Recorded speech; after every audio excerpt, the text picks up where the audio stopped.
মার্কেটে কি আছে কি নেই সবই আছে।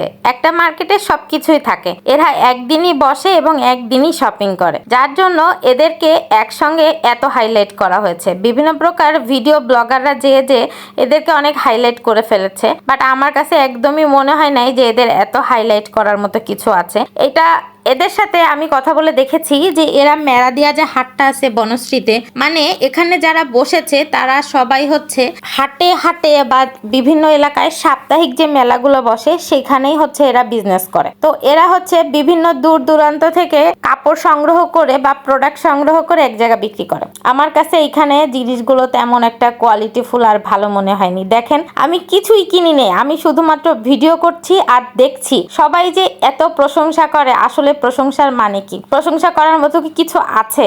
আদৌ কি জিনিসগুলো সেই কোয়ালিটিফুল ছিল? আসলে তেমন একটা কোয়ালিটিফুল জিনিস ছিলই না বললেই চলে। লোকে বলে এখানে অনেক সস্তায় বিক্রি করে, আসলে সস্তায় বিক্রি করে না, যা দাম সেটাই বিক্রি করছে এবং তারা প্রফিট রেখেই বিক্রি করছে। আমার কাছে তো তাই মনে হয়েছে, কারণ প্রত্যেকটা প্রোডাক্টেরই সেম অবস্থা ছিল। আমি প্রত্যেকটা প্রোডাক্ট ধরে ধরে দেখেছি, বরং আমার মনে হয়েছে এখান থেকে বেশিরভাগ প্রোডাক্ট হচ্ছে মার্কেটে ভালো পাওয়া যায়, কারণ মার্কেটে লোকদের কাছে দ্বিতীয়বার চেঞ্জ করতে যাওয়া যায়। এদের কাছে চেঞ্জ করতে যেতে পারবেন না, কারণ পরের উইকে যখন আপনি যাবেন হয়তো বলে বসবে যে আপনি আমার কাছ থেকে নেন নাই। তো যার কারণে আমার কাছে মনে হয় এরকম হাটের থেকে কোনো জিনিস কেনা, কাঁচা বাজারটাই হয়তো সর্বোচ্চ কেনা যায়, বাট এইভাবে শপিং করা যায় না।